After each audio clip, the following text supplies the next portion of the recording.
بسم الله الرحمن الرحيم ومن أحسن قولا ممن دعا إلى الله وعمل صالحا وقال إنني من المسلمين الله الله يا ربي يا الله الله يا ربي يا الله لا إله إلا الله لا إله إلا الله لا إله إلا الله محمد رسول الله محمد رسول الله الحمد لله رب العالمين والصلاة والسلام على نبينا محمد وآله وأصحابه أجمعين أما بعد فقد قال الله تبارك وتعالى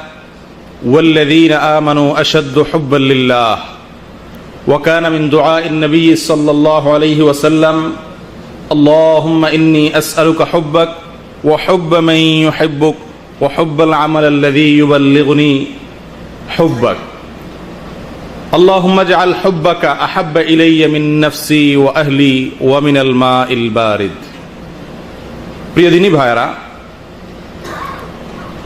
আল্লাহ সুবহানাহু ওয়া তাআলা কোরআনে কারীমের সূরা মায়েদার মধ্যে ইরশাদ করেন ইয়া আইয়ুহাল্লাযীনা আমানুত্তাকুল্লাহ ওয়াবতাগু ইলাইহিল ওয়াসিলা ওয়াজাহিদু ফি সাবিলিহি লাআল্লাকুম তুফলিহুন হে ঈমানদাররা তোমরা তাকওয়া হাসিল করো আল্লাহ তাআলাকে ভয় করো আর এই তাকওয়া তথা আল্লাহ তাআলার ভয় হাসিলের জন্য তোমরা ওসিলা গ্রহণ করো ওসিলা তালাশ করো এই ওসিলা বলতে কি বোঝানো হয় বাংলা ওসিলা নয় আমরা বাংলায় ওসিলা বলতে বুঝি কি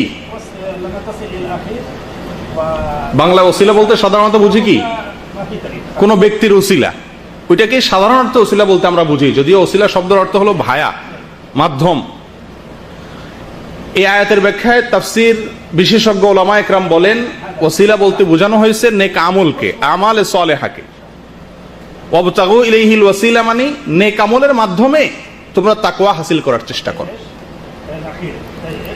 আমরা সবাই মুত্তাকি হইতে চাই না ভাই ইচ্ছা আছে তো সবাই কোরআনে কারীমের শুরুতেই আল্লাহ তাআলা বলে রেখেছেন যে এই কোরআন হুদাল লিল মুত্তাকিন এই কোরআনটা কি হুদাল লিল মুত্তাকিন মুত্তাকিদেরকে পথ দেখাবে কোরআন যদি আপনাকে পথ দেখাবে এটা আপনি চান তাহলে আপনাকে মুত্তাকি হতে হবে কি হতে হবে আলহামদুলিল্লাহ আমরা সবাই মুমিন আমরা সবাই মুসলিম আলহামদুলিল্লাহ কিন্তু সবাই কি নই পরিপূর্ণ মুত্তাকি নই মুত্তাকিও হয়তো মুত্তাকিরও অনেকগুলো স্তর আছে তাফসীরে বাইজাবিতে এই আয়াতের ব্যাখ্যায় তাকওয়ার 3টা স্তর উল্লেখ করা হয়েছে তো মুত্তাকি বলা হয় ওই ব্যক্তিকে যে ব্যক্তি আল্লাহর ভয়ে হারাম কাজসমূহ থেকে বেঁচে থাকে আল্লাহর নির্দেশসমূহকে ফলো করে চলে কার ভয়ে আল্লাহর ভয়ে তাকে কি বলে মুত্তাকি এই তাকওয়া অর্জন করা এটা প্রত্যেক ঈমানদারের জন্য জরুরি কারণ জান্নাতে যাওয়ার জন্য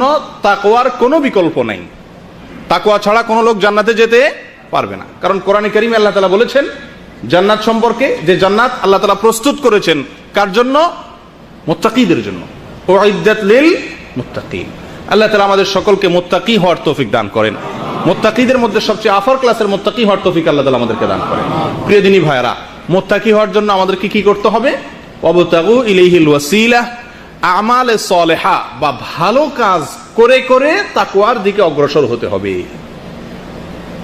আল্লাহ সুবহানাহু ওয়া তাআলা আয়াতের শেষের দিকে বলেন ওয়াজাহিদু ফি সাবিলি আল্লাহর পথে আল্লাহর রাহে ইবাদতের পথে মুজাহাদা করো সাধনা করো কষ্ট করো তাহলে কি হবে তোমরা সফল কাম হতে পারবে প্রিয় দিনী ভাইরা অতএব আমল এবং ইবাদতের মাধ্যমে আল্লাহ তাআলার তাকওয়া আল্লাহ তাআলার ভয় আমাদের অন্তরে হাসিল করার চেষ্টা করতে হবে ঠিক কি না আল্লাহ সুবহানাহু ওয়া তাআলা আমাদেরকে অনেক নির্দেশ করেছেন অনেক কাজ থেকে নিষেধ করেছেন আল্লাহ নির্দেশিত বিষয় বহু আবার নিষিদ্ধ বস্তুগুলো অনেক তার ভিতরে বিশেষ কিছু কাজ আছে আল্লাহ তাআলার কাছে একটু বেশি প্রিয় বিশেষ কিছু কাজ আছে যে কাজগুলো আল্লাহ তাআলার কাছে একটু বেশি পছন্দের সব আমলই আল্লাহ তাআলা, নেক আমল সবগুলোই আল্লাহ তাআলা করতে বলেছেন, তবে কিছু কিছু নেক আমল আছে যেই নেক আমলগুলো আল্লাহ তাআলার কাছে একটু বিশেষ পছন্দের। কোরআনে কারীমে আল্লাহ সুবহানাহু ওয়া তাআলা বলেন, ওয়াল্লাযীনা আমানু আশাদ্দু হুব্বাল লিল্লাহ, আর যারা ঈমানদার, যাদের মধ্যে কি আছে? ঈমান আছে, তারা আল্লাহ তাআলাকে সবচেয়ে কঠিন ভাবে ভালোবাসে, প্রচন্ড ভাবে আল্লাহকে ভালোবাসেন যারা কি ঈমানদার। ঈমানদাররা আল্লাহ তাআলাকে ভালোবাসতে বাধ্য, এটা ঈমানের সাথে ভালোবাসার অটোমেটিক স্বয়ংক্রিয় একটা সম্পর্ক। যদি আপনার ভিতরে ঈমান থাকে তো আল্লাহর প্রতি আপনার ভালোবাসা অটোমেটিকলি চলে আসবে। যার ভিতরে আল্লাহ তাআলার প্রতি ঈমান যত বেশি, তার ভিতরে আল্লাহ তাআলার প্রতি ভালোবাসাও তত বেশি। প্রিয় দিনী ভাইয়েরা, আল্লাহ সুবহানাহু ওয়া তাআলার প্রতি আমাদের ভালোবাসা অনেক সময় যেভাবে হওয়া দরকার সেভাবে আমরা উপলব্ধি করি না নিজের ভিতর। আমরা স্ত্রীর ভালোবাসা অন্তরে আছে, এটা কাউকে বুঝেই বলতে হয় না, এটা আমার আচার আচরণ কাজকর্ম দেখলেই বোঝা যায়, ঠিক না? আমার সন্তানকে, আমার বাবা মাকে আমি ভালোবাসি, এটা ওয়াজ করে বোঝানো লাগে না, তাদেরকে ভালোবাসা দরকার। এই জিনিসটা কেউ আজ পর্যন্ত শুনছেন যে স্ত্রী, সন্তান, সন্ততি, মা বাবার ভালোবাসা জরুরি, এই কথা ওয়াজ করে কাউকে বুঝাইতে হয়েছে? শুনছেন কোনোদিন? স্বয়ংক্রিয়ভাবে কি আছে? মানুষের অন্তরে ভালোবাসা চলে আসে। কিন্তু আফসোসের বিষয়, আল্লাহ সুবহানাহু ওয়া তাআলার প্রতি বান্দার যে ভালোবাসা হওয়া দরকার, সেই ভালোবাসাটা যে মাত্রায় হওয়া দরকার সে মাত্রায় আমাদের কারোর ভিতরেই থাকে না বা নেই। এটা বুঝিয়ে বলতে হয়। তার কারণ হলো, দুনিয়াতে স্ত্রী, সন্তান, মা বাবা, এদের অবদান, এদের আমাদের প্রতি তাদের অনুগ্রহ, এগুলো আমাদের কাছে মোটামুটি স্পষ্ট, যার কারণে খুব একটা বলতে হয় না, বুঝিয়ে বলতে হয় না কেন তাদেরকে ভালোবাসতে হবে।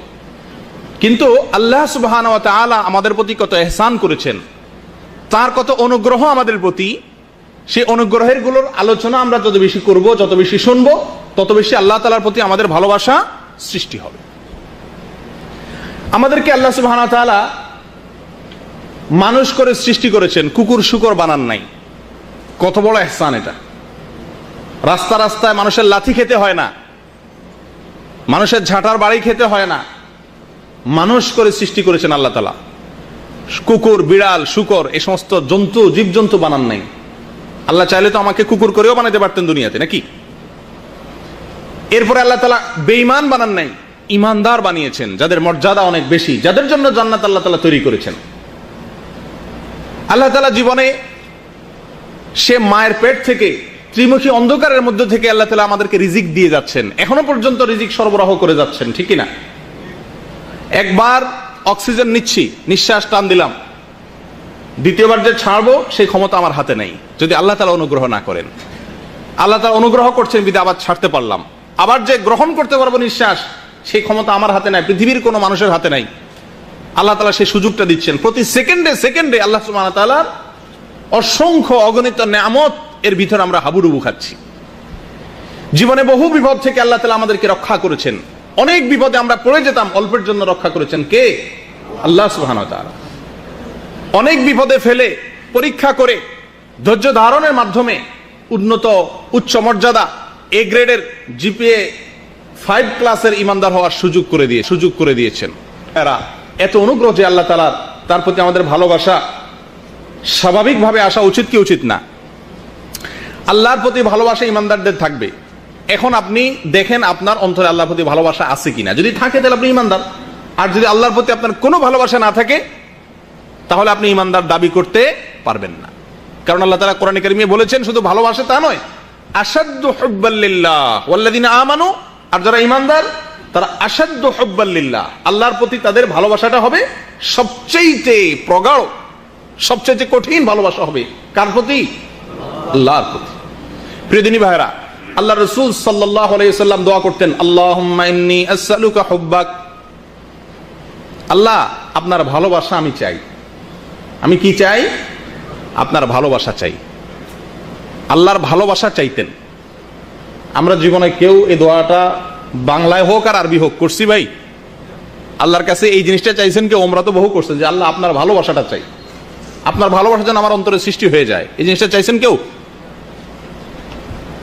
ইমানের সঙ্গে যেটা সম্পর্ক, মহব্বতের মাধ্যমে অনেক কঠিন কাজ, আপনি যাকে ভালোবাসবেন তার জন্য অনেক কঠিন কাজ করা কি হয়ে যায়? সহজ হয়ে যায়, ঠিক কি না? আল্লাহ তাআলার প্রতি যদি আমাদের ভালোবাসা প্রগাঢ় হয়, তাহলে আল্লাহর নির্দেশগুলো মানাও আমাদের জন্য কি হবে? সহজ হয়ে যাবে। প্রিয় দিনী ভাইরা, এই জন্য আল্লাহ রাসূল সাল্লাল্লাহু আলাইহি ওয়াসাল্লাম আল্লাহর কাছে আল্লাহর ভালোবাসা চাইতেন। আমরাও চাইবো, আল্লাহুম্মা ইন্নী আসআলুকা হুব্বাক। বলেন আমার সাথে, আল্লাহুম্মা ইন্নী আসআলুকা হুব্বাক। অর্থাৎ হে আল্লাহ, আমরা আপনার কাছে আপনার ভালোবাসা চাই। আপনার কাছে কি চাই? একটু ব্যতিক্রম দোয়া। অনেক দোয়াই শুনছেন, একটু ব্যতিক্রম লাগে। আল্লাহর কাছে কি চাই? আল্লাহর ভালোবাসা। আল্লাহ আল্লাহ আমি তো নিমক হারাম, আল্লাহ আপনার এত নেয়ামত খাইয়াও আপনার প্রতি ভালোবাসা হয় না। আল্লাহ স্ত্রীকে ভালোবাসি, স্ত্রীর পছন্দের জিনিসটার কথা শুনলে ব্যাকুল হয়ে যায় কখন তার হাতে সেটা সঁপে দেব, উঠিয়ে দেব। কিন্তু আপনাকে ভালোবেসে আপনার পছন্দের জিনিসটার জন্য এতটা ব্যাকুল বা অস্থির হই না। আল্লাহ এটা তো নিমক হারামের দলিল, আর নিমক হারামের ঠিকানা তো জাহান্নাম। এই জন্য আল্লাহ, আমি যেন নিমক হালাল হতে পারি, আমি যেন নিমক হারাম না হই, আপনার কাছে আপনার ভালোবাসা চাই। ওয়া হুব্বা মান ইউহিব্বুক, এবং যারা আপনাকে ভালোবাসে, যারা আপনাকে ভালোবাসেন, মুত্তাকি উলামায়ে কেরাম, তাদের প্রতি যেন আমার ভালোবাসা হয়ে যায়, আমার অন্তরে যেন তাদের প্রতি কি হয়ে যায়? ভালোবাসা হয়ে যায়। কারণ ভালো মানুষের সাথে ভালোবাসা হয়ে গেলে আপনিও কি হওয়া, ভালো হওয়াটা সহজ হয়ে যাবে। ওয়া হুব্বাল আমালিল্লাযী ইউবাল্লিগুনি হুব্বাক, এবং ওই আমলের প্রতি ভালোবাসা যেন হয়ে যায়, ওই আমলটার প্রতি আমার টান যেন হয়ে যায়, যে আমলটা আমার অন্তরে আপনার ভালোবাসা সৃষ্টি করে দিবে, যে আমলটা করলে আমি আপনার ভালোবাসা অর্জন করতে পারবো। আয় আল্লাহ, সে আমলটা আমার মাঝে আপনি দান করেন। আল্লাহুম্মা জাআল হুব্বাকা আহাব্বা ইলাইয়া মিন নাফসি ওয়া আহলি ওয়া মিনাল মাইল বারিদ। হে আল্লাহ, আপনার ভালোবাসা আমার মাঝে, আমার নিজের জীবন থেকে, আমার নিজের পরিবার থেকে, এবং প্রচন্ড গরমের দিনে তৃষ্ণার্ত পিপাসার্ত একজন মানুষের কাছে ঠান্ডা শীতল পানি যেরকম প্রিয় হয়, তার চাইতে প্রিয় যেন হন আপনি আমার কাছে। আল্লাহ, আমার জীবনের চাইতে যেন আপনি প্রিয় হন হে আল্লাহ, আমার পরিবারের চাইতে আপনি যেন আমার কাছে প্রিয় হন হে আল্লাহ, এবং প্রচন্ড গরমের দিনে শীতল ঠান্ডা পানির চাইতেও যেন আপনি আমার কাছে প্রিয় হন, সেই কামনা করি আল্লাহ। প্রিয় দিনী ভাইরা, এই দোয়াটা কে করতেন? রাসূলুল্লাহ সাল্লাল্লাহু আলাইহি ওয়াসাল্লাম। কেউ মুখস্থ করবেন ইনশাআল্লাহ? মুখস্থ করার ইচ্ছা আছে কারোর? মুখস্থ করবেন তো ইনশাআল্লাহ? হিসনুল মুসলিম নামে একটা বই আছে, আজকে আমরা কিছু নিয়েও আসছি। এই বইতে এই দোয়াটি আছে, এবং ওলামাদের কাছ থেকে বললে তারা লিখে দিবেন, আপনারা এগুলো মুখস্থ করবেন এবং দোয়াটা পড়বেন। আল্লাহ তাআলা আমাদের সকলকে আল্লাহ তাআলার মহব্বত দান করেন। প্রিয় দিনী ভাইয়েরা, আল্লাহর প্রতি শুধু নয়, দুনিয়ার যে কারোর প্রতি মানুষ যখন ভালোবাসে, যে কাউকে যখন মানুষ ভালোবাসে, তখন তার পছন্দের কাজগুলো মানুষ অটোমেটিকলি করার চেষ্টা করে। যেহেতু আমরা ইমানদার এবং আমাদের অন্তরে আল্লাহ তাআলার ভালোবাসা আছে অল্প হলেও, সেহেতু আমাদের জন্য উচিত আল্লাহর প্রিয় আমলগুলো তালাশ করা, ঠিক না? যে আল্লাহ তাআলা কোন আমলগুলোকে বেশি ভালোবাসেন। আমি আমার সন্তানকে ভালোবাসি, সেজন্য সন্তানের কোন জিনিসটা বেশি প্রিয়, ওটা তালাশ করে বের করি। ঠিক এইভাবে আল্লাহর প্রতি যেহেতু ইমানের সূত্রে আমাদের ভালোবাসার সম্পর্ক আছে, আমরা আল্লাহকে ভালোবাসি, সেজন্য আল্লাহ সুবহানাহু ওয়া তাআলার প্রিয় কাজগুলো কি কি সেগুলো সম্পর্কে আমাদের জানা দরকার। কোরআনে কারীমে আল্লাহ তাআলার পছন্দের অনেক কাজের কথা আল্লাহ তাআলা বলেছেন। আল্লাহ তাআলা কি কি কাজ পছন্দ করেন সেগুলোর ফিরিস্তি অনেক বিশাল লম্বা। জামিউস সাগীর কিতাবে 185টি বর্ণনা আসছে শুধুমাত্র আল্লাহর প্রিয় কাজগুলো কি কি, আল্লাহর পছন্দের কাজগুলো কি কি। সব ভালো কাজই আল্লাহর পছন্দ, অধিক পছন্দ, বেশি পছন্দের কাজগুলো কি কি সে বিষয়ে। তো আজকে আমরা ওখান থেকে বেছে সহিহ সূত্রে বর্ণিত সামান্য কয়েকটি আল্লাহ তাআলার অতি প্রিয় কাজের কথা বলবো ইনশাআল্লাহ। কিন্তু তার আগে আপনাদেরকে ওয়াদা করতে হবে যে আপনারা এই আল্লাহ তাআলার প্রিয় কাজগুলোর কথা যে শুনছেন, এটা আমলের নিয়তে শুনছেন কিনা। কি বলেন? আল্লাহ তাআলার প্রিয় কাজ কি সেটা জানার পরে আমল করবেন তো ইনশাআল্লাহ। আল্লাহ তাআলা আমাদের সকলকে আমলের তৌফিক দান করেন। প্রিয় দিনী ভাইরা, আল্লাহ তাআলার প্রিয় এবং সবচেয়ে পছন্দের কাজগুলো বলার আগে একটি কথা বলে রাখি, সেটা হলো আল্লাহ তাআলার এই প্রিয় কাজগুলো আমরা করব কেন করব? ওই যে বললাম, আপনাকে এক কাপ চাও যদি জীবনে কেউ খাওয়ায় থাকে, তার প্রতি আপনার একটা ভালোবাসা হয়ে যায় না? লোকটা একটু ভালো লাগে যে লোকটা আমাকে কি খাওয়াইছে, চা খাওয়াইছে। আর যে আল্লাহ সুবহানাহু ওয়া তাআলা মায়ের গর্ভে আসা থেকে নিয়ে মৃত্যু পর্যন্ত অগণিত নেয়ামত দিয়ে আমাকে ডুবিয়ে রেখেছেন, তার নেয়ামতের অনুগ্রহের ভিতরে আমাকে ডুবিয়ে রেখেছেন, আমি ডুবন্ত আল্লাহর নেয়ামতের ভিতরে, তার প্রতি আমার ভালোবাসা কত বেশি হওয়া দরকার।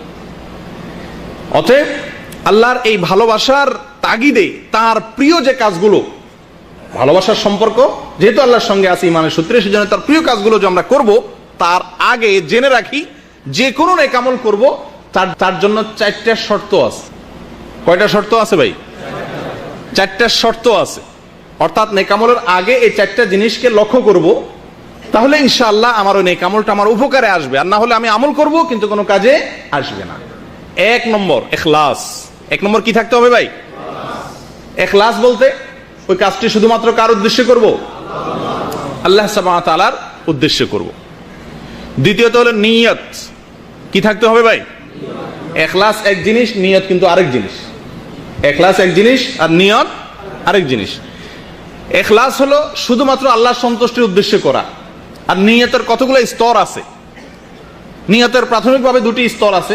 একটা হলো যে কোনো ভালো কাজ আপনি করবেন, এটাকে তাময়িজুল ইবাদাতি আনিল আদা, সাধারণ অভ্যাসগত কাজ নয়, এটা আল্লাহকে খুশি করার জন্য ইবাদত হিসেবে করছি, ইবাদতের উদ্দেশ্য অন্তরে থাকা, এটা হলো নিয়তের একটা পার্ট।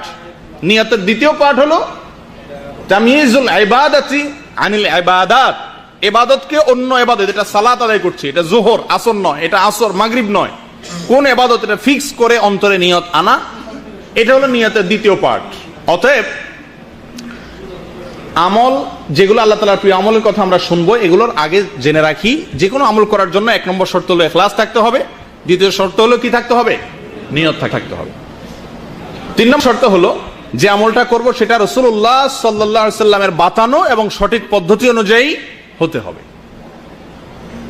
4 নম্বর শর্ত হলো যে আমলটা আমরা করব সে আমলটা যাতে নষ্ট হয়ে না যায়, এমন কোনো কাজ করব না যে কাজের মাধ্যমে আমল কি হয়ে যায়? নষ্ট হয়ে যায়। কিছু মন্দ কাজ আছে যে মন্দ কাজগুলো করলে মানুষের আমল কি হয়ে যায়?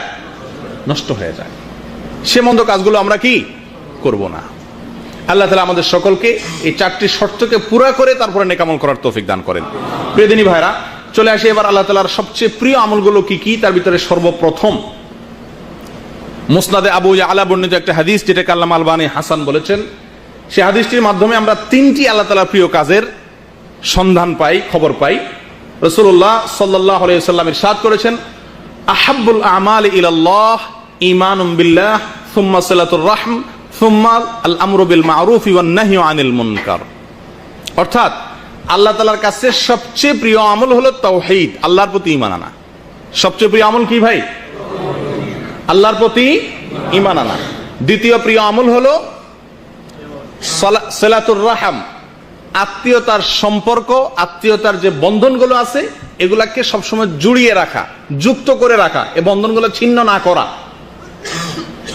3 নম্বর আমল হলো আল আমরু বিল মা'রুফ ওয়ান নাহয়ু আনিল মুনকার, ভালো কাজের নির্দেশ করা আর মন্দ কাজ থেকে বেঁচে থাকা। এই হাদিস থেকে আমরা 3টি আল্লাহ তাআলার প্রিয় কাজ পেলাম। ঈমান আল্লাহ তাআলার সবচেয়ে প্রিয় কাজ, ঈমানের চাইতে প্রিয় কোনো কাজ আল্লাহর কাছে নাই। অতএব আমাদের সবাইকে লক্ষ্য করতে হবে আমার ঈমানের ভিতরে কোনো ধরনের ঘাপলা আছে কিনা, আমার ঈমানের সঙ্গে শিরক আছে কিনা, কোনো কারণে আমার ঈমান নষ্ট হয়ে যাচ্ছে কিনা, ধ্বংস হয়ে যাচ্ছে কিনা, এই জিনিসগুলো আমাদেরকে খেয়াল রাখতে হবে। এবং এর জন্য নাওয়াকিজুল ঈমান, ঈমান ভঙ্গকারী বিষয়গুলো কি কি, ঈমানকে ধ্বংস করে দেয় কোন কোন কাজগুলো, কোন কোন বিশ্বাসগুলো, সেগুলো সম্পর্কে স্বতন্ত্র ইলম হাসিল করতে হবে। কারণ আল্লাহর কাছে সবচেয়ে প্রিয় হলো কি? আল্লাহর প্রতি ঈমান আনা। সবচেয়ে প্রিয় আমল হলো আল্লাহর প্রতি ঈমান আনা। দ্বিতীয়ত হলো আত্মীয়তার সম্পর্ককে, বন্ধনকে যুক্ত করা, সংযুক্ত করা, আত্মীয়তার সম্পর্ককে ছিন্ন না করা। প্রিয়দিনী ভাইরা, আত্মীয়তা কাকে বলে? আত্মীয়তা বলতে কি বোঝানো হয়েছে? কে বলতে পারেন? আত্মার সাথে যার সম্পর্ক। এই হিসাবে তো আমরা সবাই আত্মীয়, এই হিসাবে তো আমরা সবাই আত্মীয়। ঠিক আছে, আল্লামা কুরতুবী রাহিমাহুল্লাহ আত্মীয়তার 2টা স্তর বলেছেন। একটা আত্মীয়তা হলো সারা দুনিয়ার মানুষের সঙ্গে, ইমানদারদের সঙ্গে আপনার আত্মার সম্পর্ক আছে। সারা দুনিয়ার ইমানদারদের সঙ্গে আপনার আত্মার সম্পর্ক আছে না? আপনি ভালোবাসেন না? বেঈমানদের সাথে তো আর কোনো মুসলমান কি থাকতে পারে না, আত্মার সম্পর্ক থাকতে পারে না। এই জন্য সমস্ত ইমানদার আত্মীয়। এটা হলো এক কিসিমের আত্মীয়। আর দ্বিতীয় কিসিমের আত্মীয় হলো যে সমস্ত আত্মীয়ের সঙ্গে আমার রক্তের সম্পর্ক আছে। কিসের সম্পর্ক আছে ভাই? রক্তের সম্পর্কিত আত্মীয় কারা? রক্ত সম্পর্কীয় আত্মীয় হলো বাবা এবং মা। বাবার সম্বন্ধীয় যারা এবং মায়ের সম্বন্ধীয় যারা, তারা হলেন রক্ত সম্পর্কীয় আত্মীয়। বাবার সম্বন্ধীয় আত্মীয়ের মধ্যে বাবার রক্ত যাদের শরীরে আছে, যেমন চাচা, ফুফু, চাচাতো ভাই, ফুফাতো ভাই না, কারণ ফুফাতো ভাই কি ফুফার আরেক পুরুষে, দাদা, দাদি ইত্যাদি। অনুরূপ ভাবে মায়ের দিক থেকে গেলে মা, খালা, মামা, নানা, নানি, এরা। আচ্ছা, আমাদের কাছে, আমাদের বাংলাদেশী সমাজের কথা বলছি আমি, আত্মীয় বলতে এ ক্লাসের আত্মীয় মনে করা হয় কাদেরকে?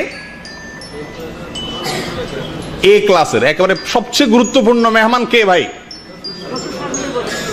শ্বশুর বাড়ির লোকজন। কথা ঠিক কিনা?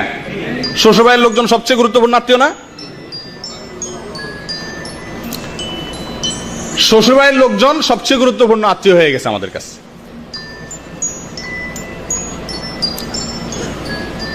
তো এরা কি আত্মীয়তার যে দুইটা সংজ্ঞা বলা হয়েছে এর ভিতরে পড়ে? আত্মীয়, ওইটাকে আত্মীয় বলা হয়। সেহরি সম্পর্কে আত্মীয় বলা হয় ফেকার ভাষায়, অর্থাৎ এটা মূল আত্মীয় না। স্ত্রীর সঙ্গে যতদিন সম্পর্ক আছে ততদিনের জন্য একটা সাময়িক আত্মীয়, যতদিন সম্পর্ক আছে ততদিন। এটা স্থায়ী কোনো আত্মীয় না, আত্মীয়তার লিস্টের ভিতরে পড়েই না। আর ওটা হলো আমাদের কাছে সবচেয়ে গুরুত্বপূর্ণ আত্মীয়। অনেক এলাকাতে কুটুম বলে, কুটুম, শালা এবং শালিরে কি বলে বলে না আপনাদের অনেক এলাকাতে? কুটুম শব্দের অর্থ জানেন আপনারা অনেকে ভাই? কুটুম মানে কি?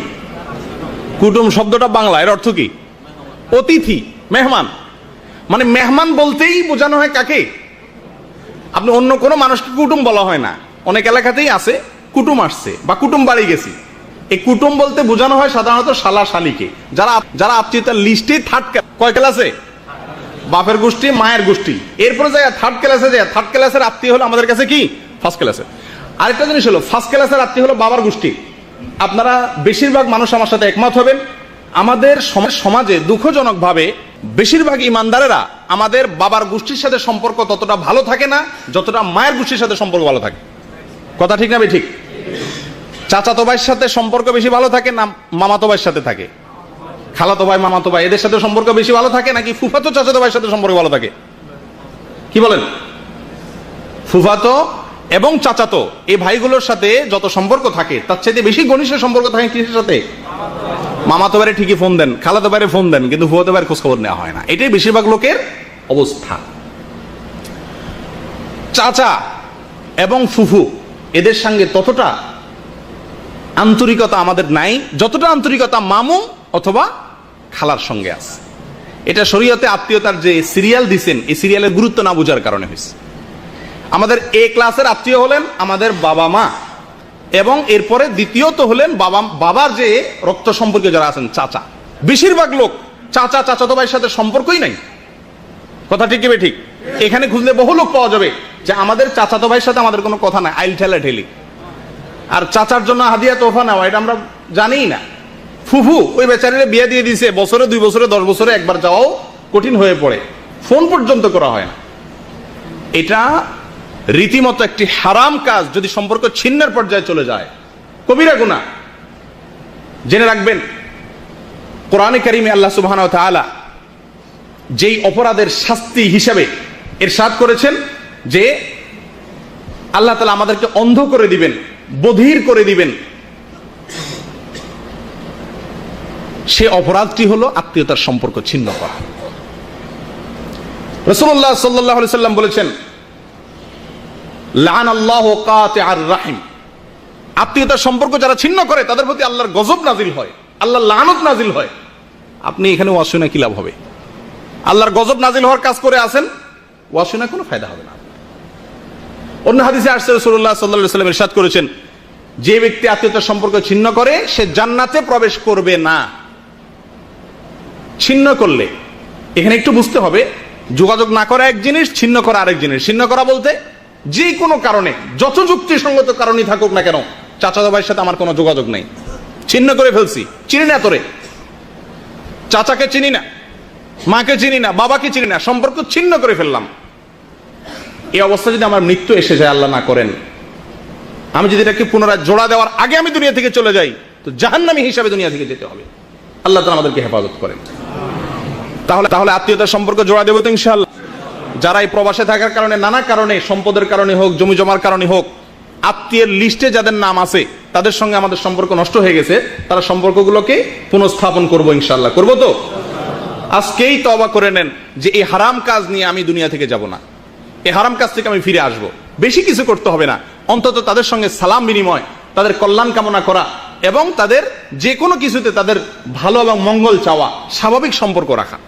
যদি খুব বেশি মাখামাখি করতে গেলে অসুবিধা হয়, দরকার নেই মাখামাখি করার, স্বাভাবিক সম্পর্কটা অন্তত রাখতে হবে। বিশেষ করে চাচা এবং ফুফু, এই অবহেলিত দুটি সম্পর্ক।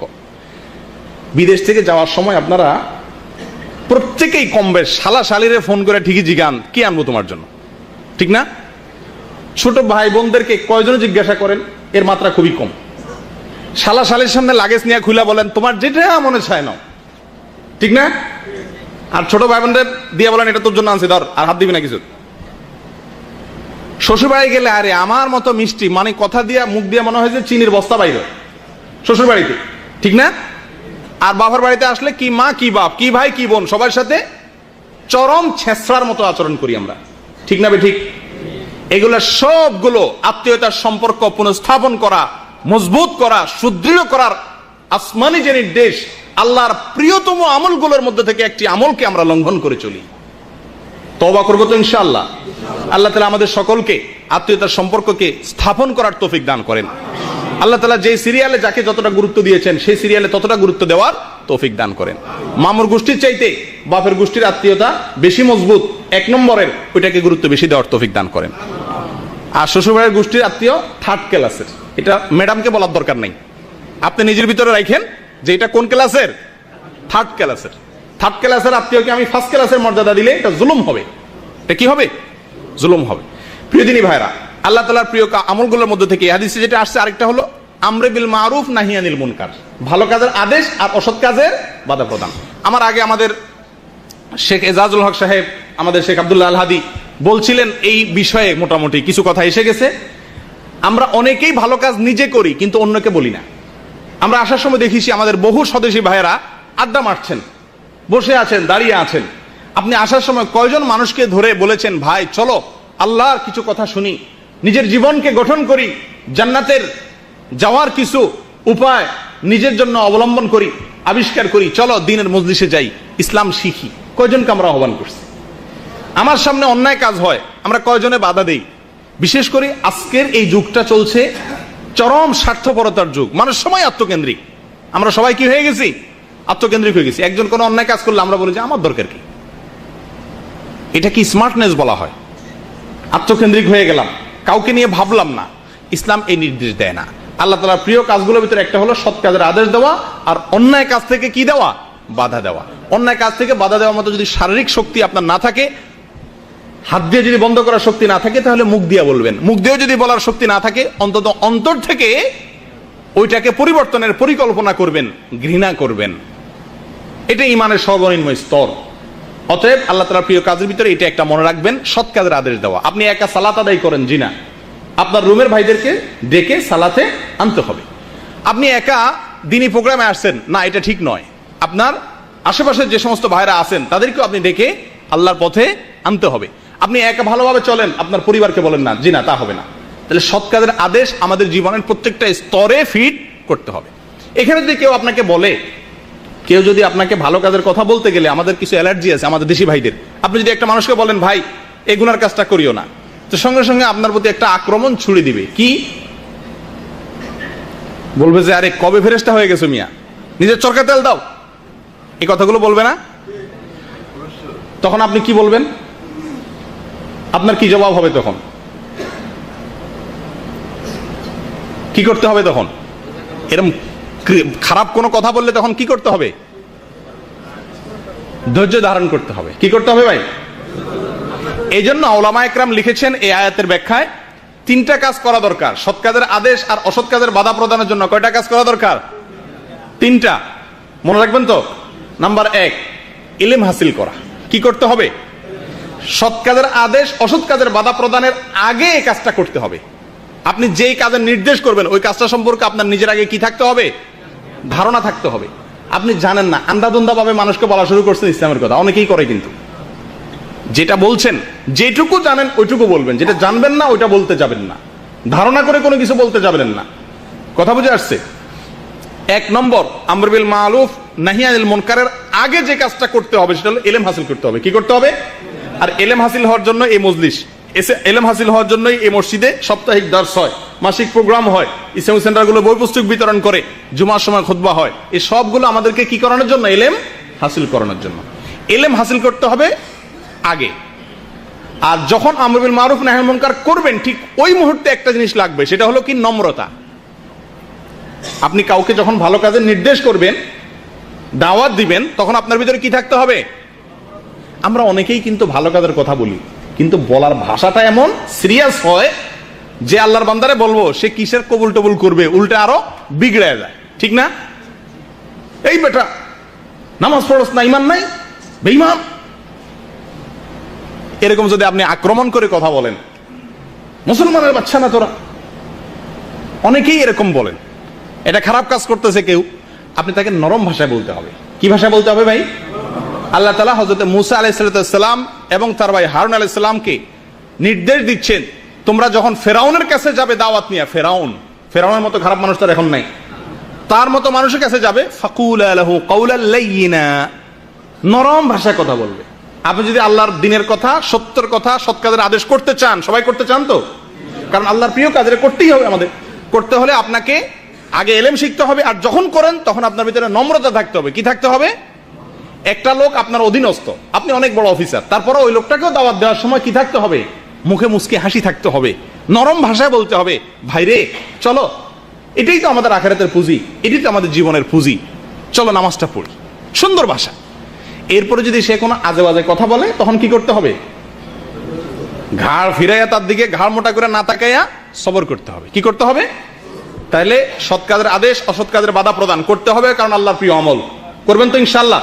এখন থেকে রুমে কোন অন্যায় কাজ দেখেন বলবেন, কোন কাজ জায়গায় কোন অন্যায় কাজ দেখেন বলবেন, স্বার্থপর হবেন না, আত্মকেন্দ্রিক হবেন না। বলার একটা ফায়দা আছে ভাই, বলার ফায়দাটা বলবো। ফুটবল যখন ওয়ালের দিকে মারে, সবার আগে যে মারে তার দিকে আসে, ঠিক না? চেয়ারম্যান মেম্বাররা ইলেকশন করেন আমাদের দেশে, চেয়ারম্যান মেম্বারদের 2 রকমের লোক থাকে, এক হলো ভোটার আর একটা হলো ক্যাম্বাসার। 2 পদের লোক থাকে না? কিছু লোক আছে ওনাকে ভোট দিবে, ওনাকে সমর্থন করে, এর দুর্বাস। আর কিছু লোক আছে কিন্তু ভোট না, ওনার কি করে বেড়ায়? ক্যাম্বাস করে বেড়ায়, অর্থাৎ ওনার কর্মী। যারা ওই চেয়ারম্যান সাহেবের ক্যাম্বাস করে বেড়ায় তাদের সাথে আর ভোটারের মধ্যে একটা পার্থক্য আছে। পার্থক্যটা হলো, সাধারণ ভোটার যে আমি আমার পছন্দের একজন চেয়ারম্যানকে আমি ভোট দেবো, আমার কাছে কিন্তু সব চেয়ারম্যানরাই দাওয়াত নিয়ে আসবে, আসবে না? সবাই এসে আমাকে দাওয়াত দিবে, ভাই আমার ভোটটা দিয়েন, ঠিক না? যে ক্যাম্বাসার তার কাছে কিন্তু ভুলেও কেউ দাওয়াত নিয়ে যাবে, কারণ সবাই জানে এ তো সিলমারা, অমুকের লোক, কর্মী, ওই লোকের ওই দলের নেতা, সেই তার কাছে কেউ যাবে, ভাই আমাদেরকে ভোট দিয়েন। আল্লাহ তাআলার পথে আপনি যখন অন্যকে আহ্বান করবেন, শয়তান এবং আপনার মন্দ যে দুনিয়ার মানুষ শয়তান যারা আপনাকে খারাপ পথে আহ্বান করত, আপনার এই গুণটা থাকার কারণে অনেক খারাপ কাজ থেকে আল্লাহ তাআলা আপনাকে রক্ষা করবেন। অটোমেটিকলি তারা আপনাকে আহ্বান করতে আসবে না। ও এই লোক, এই তো মতুয়া, এর কাছে কি বলবো আর, কি বলেন? কথা ঠিক কি ঠিক? প্রিয় দিনী ভাইয়েরা, সৎ কাজের আদেশ এবং অসৎ কাজের বাধা প্রদান আল্লাহর প্রিয় কাজগুলোর একটা। করবেন তো ইনশাআল্লাহ? জি। আল্লাহ তাআলা আমাদের সকলকে আল্লাহ যেভাবে পছন্দ করেন সেভাবে করার তৌফিক দান করেন।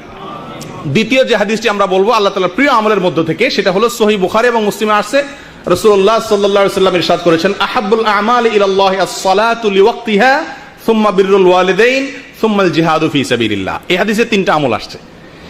1 নম্বর আমল হলো সময় মতো সালাত আদায় করা, সময় মতো সালাত আদায় করা, 5 ওয়াক্ত সালাতকে সময় মতো আদায় করা।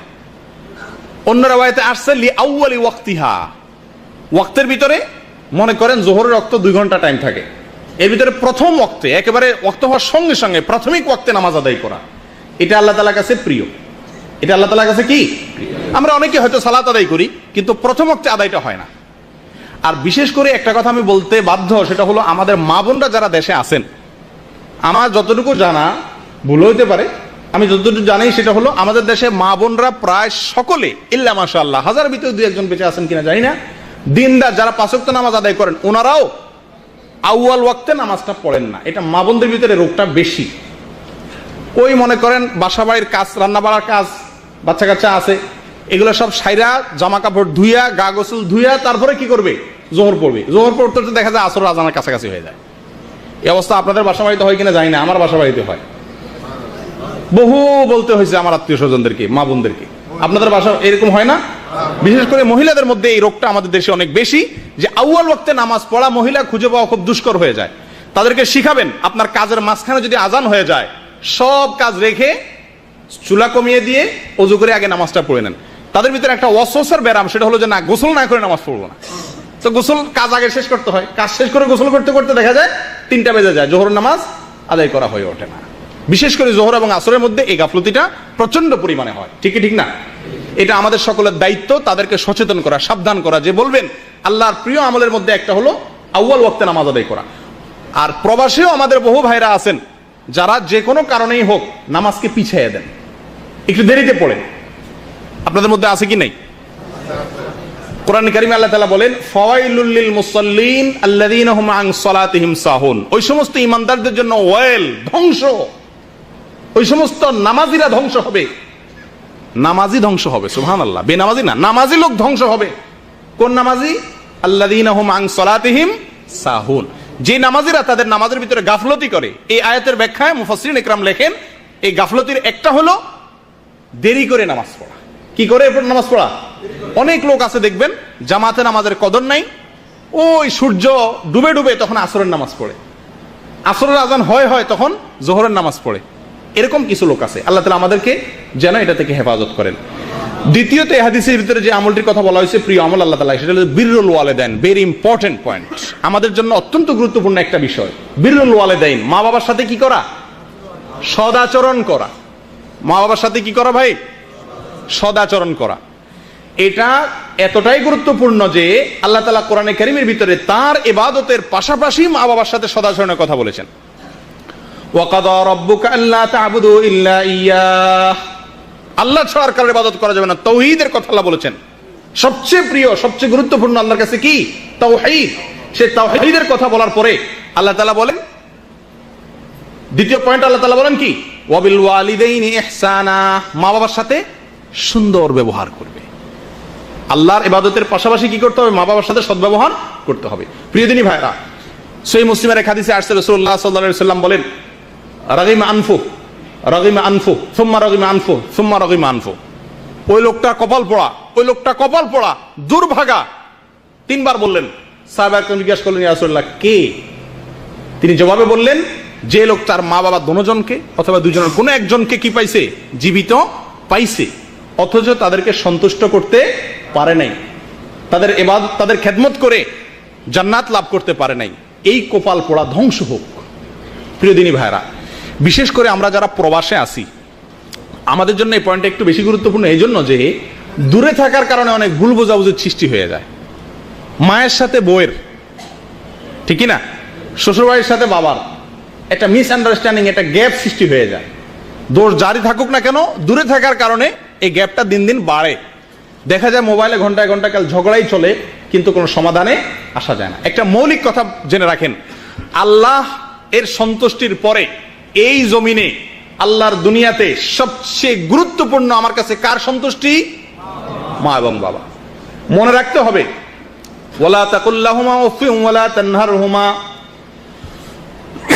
আল্লাহ বলেছেন মা বাবাকে কি বলা যাবে না? উফ, উফ, এটা কি করা যাবে না? বলা যাবে না।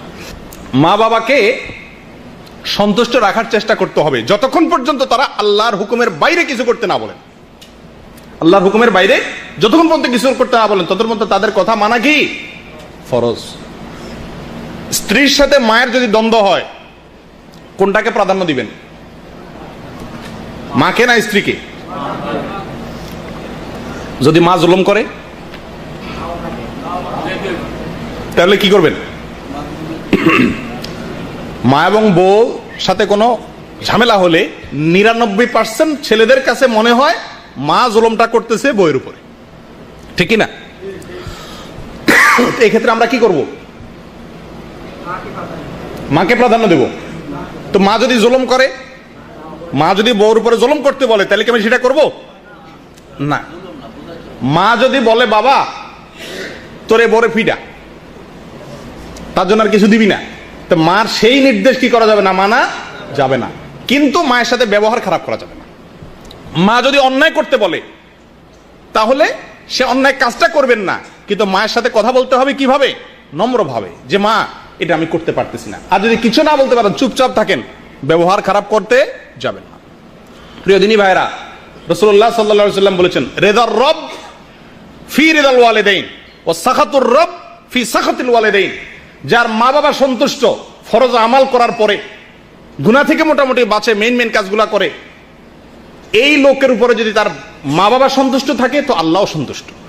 আর যদি কারোর প্রতি তার মা বাবা অসন্তুষ্ট, তো আমল করুক না কেন, আল্লাহ তার উপরে কিনা সন্তুষ্ট না। প্রিয় দিনী ভাইরা, আমাদের যে কোনো কাজের ক্ষেত্রে মা বাবাকে প্রাধান্য দেব ইনশাআল্লাহ, ঠিক আছে তো? মা বাবার হুকুমকে প্রাধান্য দেব, তাদের চাওয়াকে প্রাধান্য দেব। স্ত্রী এবং মা বাবার ভিতরে যদি সংঘর্ষ দেখা দেয়, স্ত্রীকে বুঝাবো, মা বাবাকে নয়।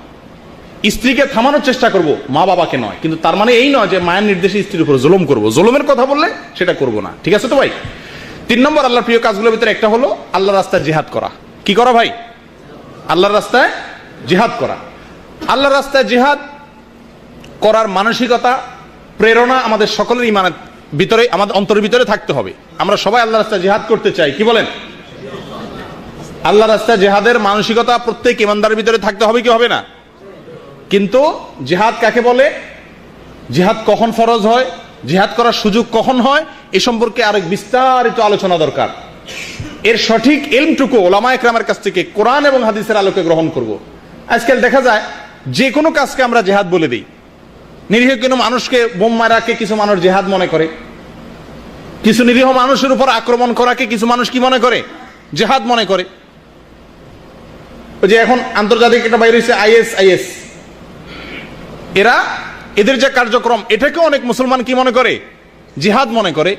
জিহাদ কখন ফরজ হয়, কি কি শর্তে ফরজ হয়, কখন ওই জিহাদে আমাকে শামিল হওয়া ফরজ হয়ে যায় আমার উপরে, এটার জন্য আলাদা বিধিবিধান আমাদেরকে জানতে হবে। তবে মৌলিকভাবে মোটের উপরে ইমানদারের অন্তরে জিহাদের প্রেরণা থাকতে হবে।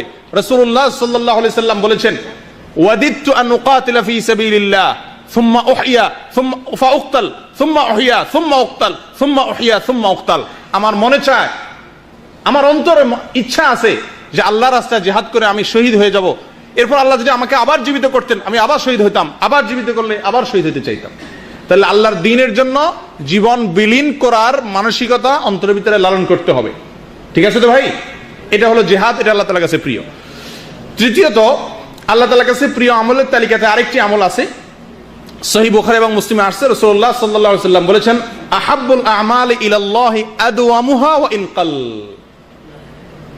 আল্লাহ তাআলার কাছে সবচেয়ে প্রিয় আমল ওই আমলটি, যে আমলটি বান্দা কন্টিনিউ করে, যে আমলটা বান্দা কি করে, যদিও সেটা কম হয়, সে আমলটা পরিমাণে যদি ছোটও হয়, কিন্তু সব সময় করে, এরকম আমল আল্লাহর কাছে কি বেশি প্রিয়। যে কোনো আমলে আল্লাহর কাছে প্রিয়, কিন্তু বেশি প্রিয় কোন আমলটা? যে আমলটা বান্দা নিয়মিত করে। আজকে একদিন মাশাআল্লাহ মসজিদ ভর্তি হয়ে গেছেন, সবাই আসছেন, এটা আল্লাহর কাছে প্রিয়, এটা আল্লাহর কাছে কি, কিন্তু আল্লাহ সবচেয়ে প্রিয়। আপনি যদি আল্লাহকে ভালোবাসেন সবচেয়ে বেশি, ইমানদার, এই জন্য সবচেয়ে বেশি আল্লাহ পছন্দের কি জিনিস সেটা তো জানতে হবে। আল্লাহর কাছে সবচেয়ে প্রিয় হলো এই মজলিসের ভিতরে ওই সমস্ত লোকেরা যারা শুধু আজকের এই মাসিক প্রোগ্রামে না, সাপ্তাহিক দর্শেও আসে, বসে, এবং সবসময় বসার চেষ্টা করেন, শুধু মাসে বা সিজনে না। তারা হলেন আল্লাহর কাছে অধিক প্রিয়। মনে থাকবে তো ইনশাআল্লাহ? তাহলে যারা এতদিন নিয়মিত বসেন নাই তাদের কি হবে? তারা আল্লাহর অপ্রিয়, তো তার এক মুসিবত হয়ে গেল। যারা সবসময় সাপ্তাহিক দর্শে বসেন না, তাহলে এই হাদিসের আলোকে তারা নিয়মিত আমল করেন না, এই যে 1 মাস পরে একবার করলেন, তাহলে তাদের কি হবে? কি বলেন, কি করা যায়? এই লোকগুলোর রক্ষা করা যায় কিভাবে? কোন বুদ্ধি আছে? কি আছে? জি মাশাআল্লাহ, এই তো, এটাই যে সমাধান, যে আজকে থেকে নিয়ত করা যে দিনই কাজে অল্প সময় হলো আমি দেব। আমার 1 ঘন্টা বসার সময় হয় না, ঠিক আছে 5 মিনিট বসবো, 10 মিনিট বসবো, একটা কথা শুনবো, হাজিরা দেব, এটুকু করা যায় কি যায় না? আল্লাহর কাছে সবচেয়ে প্রিয় আমল এর মধ্যে থেকে একটা হলো যে আমলটা বান্দা কন্টিনিউ করে। একসাথে 10,000 টাকা দিয়ে দিলেন আল্লাহ রাস্তায়, এটা আল্লাহর কাছে প্রিয়। কিন্তু তার চাইতে প্রিয় হলো সব সময় আপনি কি করেন? অল্প বেশ করে আল্লাহ রাস্তায় দান করেন। কথা বুঝে আসছে ভাই? একজন লোক রমজান আসলে মাশাআল্লাহ, এই সামনে রমজান আসতেছে না, কোরআন খতম করবে। অনেক লোকের ভিতরে, আমাদের ভিতরে মাশাআল্লাহ এই ভালো ইচ্ছা আছে, আমরা কোরআনটাকে রমজান মাসে কি করতে চাই? তেলাওয়াত করে খতম করতে চাই। রমজান মাসে কোরআনকে কি করি? আমরা তেলাওয়াত করে শেষ করতে চাই, যে পুরা কোরআন আমরা কোরআন রমজানে তেলাওয়াত করব। বেশিরভাগ লোকের ভিতরে এই প্রেরণাটা আছে না আমাদের দেশে, আলহামদুলিল্লাহ। এটা ভালো, এই প্রেরণাটা কি ভালো। তো এর চাইতে ভালো প্রেরণা হলো কি? খতম আমি রমজানে করতে পারবো না ভাই, তবে রমজান এবং রমজানের বাইরে সব সময় 10 আয়াত করে হলেও পড়ব। একেবারে এক রমজানে 30 পারা পড়লাম আর 11 মাসে 1 পারাও পড়লাম না, হয় না? হয় না এরকম? এটা আল্লাহর কাছে প্রিয় হলেও অধিক প্রিয় না। অধিক প্রিয় হলো আপনি 12 মাস ওটাকে ধরে রাখবেন, অল্প অল্প করে হলেও। কথাটা কি বোঝা গেছে ভাই? তাহলে কি নিয়ত করা যায় যে আমরা যে আমলগুলো করি ওইগুলোকে কন্টিনিউ, নিয়মিত করার চেষ্টা করবো ইনশাআল্লাহ। এটাও এরাদা করা যায় কি যায় না? এই কথাগুলো কানসুক করার জন্য বলা নয়। প্রিয় দিনী ভাইরা, আমি নিজেকে এবং আমাদের সকলকে আমরা সম্বোধন করে বলছি এই কথাগুলো, যাতে আল্লাহর এই প্রিয় আমলগুলো বেছে বেছে আমরা দেশে যাওয়ার আগে যেরকম ছেলের পছন্দের, মেয়ের পছন্দের, বইয়ের পছন্দের, মায়ের পছন্দের জিনিসগুলো কিনি, আল্লাহর পছন্দের জিনিসগুলো আজকে আপনাদের সামনে পেড়ে যাচ্ছি, এটাকে আমলে আনতে হবে। করবেন তো ইনশাআল্লাহ? এবার সাপ্তাহিক দর্শে কতজন মানুষ হয় দেখা যাবে, তাহলে ইনশাআল্লাহর মর্ম তখন বোঝা যাবে ইনশাআল্লাহ। জি, চতুর্থত যে হাদিসটি বলতে চাই সেটা হলো আল্লাহর প্রিয় আমলগুলোর মধ্যে থেকে একটা হলো অধিক হারে জিকির করা। অধিক পরিমাণে কি করা ভাই? জিকির করা। এক্ষেত্রে তাবরানির একটি হাদিস আসছে, রাসূলুল্লাহ সাল্লাল্লাহু আলাইহি সাল্লাম বলেছেন, আহাব্বুল আমালি ইলাল্লাহি আন তামুতা ওয়া লিসানুকা রাতাবুম মিন যিকরিল্লাহ। আল্লাহর কাছে সবচেয়ে প্রিয় আমল হলো এই যে তুমি যখন মৃত্যুবরণ করবে তখনও তোমার ঠোঁট তাজা থাকবে আল্লাহর জিকিরে। তোমার ঠোঁট তাজা থাকবে আল্লাহর জিকিরে। সুবহানাল্লাহ, কঠিন কাজ। এটা কিভাবে সম্ভব? দুনিয়াতে জিকির করা সম্ভব, কিন্তু মরার সময় আমার ঠোঁট তাজা থাকবে জিকির করতে, এই গ্যারান্টি আমি কিভাবে দেব? কি ভাই, এই আমলটা কেমনে করা যায়? এটা বুদ্ধি দেন।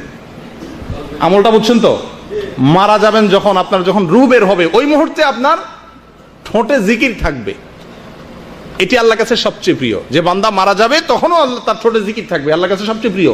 এখন আল্লাহর এই প্রিয় কাজটি কিভাবে করবেন? মারা যাওয়ার সময় আমরা মুখের ঠোঁটে জিকির আসবে, এটা কিভাবে আমি আনতে পারি? জি জি জি, মাশাআল্লাহ। আমি এটাকে সারা জীবন যদি জিকিরকে আমার জীবনের অংশ বানিয়ে নেই, তো মৃত্যুর সময় অটোমেটিক আমার মুখ থেকে কি আসবে? জিকির আসবে। প্রিয় দিনী ভাইয়েরা, আমরা শুইলে স্বপ্নে দেখি অনেক সময়, না? কি স্বপ্নে দেখি? মানুষের স্বপ্নের বেশিরভাগ স্বপ্ন দেখে সেই জিনিসগুলো যেগুলো মানুষ স্বপ্নের বাইরে, ঘুমের বাইরে মানুষ কি করে? কল্পনা জল্পনা করে। কথা বুঝে আসছে? আপনি আপনার কাজকে যতবার স্বপ্নে দেখছেন, দেশের প্রেসিডেন্ট হয়েছেন, সেই স্বপ্ন কি এতবার দেখছেন? মোটেও না। কারণ হলো সারাদিন যে কাজটা করা হয় শুইলে ওইটাই মানুষ দেখে। মনে রাখবেন, মৃত্যুর সময় আপনার মুখ দিয়ে সেই জিনিসটা অটোমেটিকলি আসবে যেটা আপনি সারা জীবন জপছেন। এবার আপনি নিজের হিসাব নিজে কষেন, আপনার সারাদিনের ভিতরে জিকির কি পরিমাণ হয়? জিকির সম্পর্কে একটু বিস্তারিত বলতে হয়। জিকির কাকে বলা হয়? জিকির শব্দের অর্থ হলো অন্তর দ্বারা আল্লাহকে স্মরণ করা। অন্তর দ্বারা আল্লাহকে স্মরণ করা হলো জিকিরের মূল অর্থ। কিন্তু অন্তরে যে আল্লাহকে জিকির করে, স্মরণ হয়, তার প্রমাণ প্রকাশ পায় মুখের দ্বারা। কথা বুঝে আসছে? সবচেয়ে উত্তম জিকির কি? সবচেয়ে উত্তম শ্রেষ্ঠ জিকির কোনটা? এক হাদিসে আসছে কোরআন তেলাওয়াতের কথা, অন্য হাদিসে আসছে লা ইলাহা ইল্লাল্লাহর কথা। এগুলো সবগুলাই উত্তম জিকির। আর আল্লাহ তাআলার প্রিয় আরো কিছু জিকির আছে যেগুলো আমাদের সামনে আলোচনা আসবে ইনশাআল্লাহ। তাহলে জিকির আমরা করব সবসময়, ঠিক আছে তো ইনশাআল্লাহ। কিন্তু জিকিরের ক্ষেত্রে একটু ভেজাল আছে। সেটা হলো জিকিরের ক্ষেত্রে বেশিরভাগ জিকির বলতেই বেদাতি জিকিরগুলো আমাদের সামনে ফুটে ওঠে। বেদাতি জিকির কোন জিকির? যেই জিকির মন গড়া পদ্ধতিতে করা হয়। মন গড়া পদ্ধতিতে করা হয়। জিকির সম্পর্কে একটা বিস্তারিত একটা আলোচনা দরকার। আশা করি এ সম্পর্কে আপনারা পরবর্তীতে কোনো আলোচনা দ্বারা জেনে নেবেন অথবা কোনো বই পুস্তক পড়ে নেবেন। সঙ্গে শুধু এটুকু বলি, কোরআন এবং হাদিসে রাসূলুল্লাহ সাল্লাল্লাহু আলাইহি সাল্লাম এবং আল্লাহ তাআলা আমাদেরকে জিকিরের যে ফরম্যাটগুলো দিয়েছেন, যে বাক্যগুলো শিখে গিয়েছেন, ওইগুলোকে উনি যেভাবে বলেছেন, যেটাকে সাধারণভাবে রেখেছেন সেটাকে সাধারণভাবে, যেটা সংখ্যা বর্ণনা করেছেন ওটাকে সংখ্যা অনুযায়ী আমরা করতে থাকবো। এটা হলো জিকির। মনে থাকবে তো ইনশাআল্লাহ? আল্লাহ তাআলা প্রিয় আমলগুলোর মধ্যে থেকে একটা। আল্লাহ তাআলা আমাদেরকে বেশি বেশি আল্লাহ জিকির করার তৌফিক দান করেন। 5 নম্বর, অত্যাচারী শাসকের সামনে সত্য কথা বলা আল্লাহর প্রিয় আমলের মধ্যে থেকে একটা।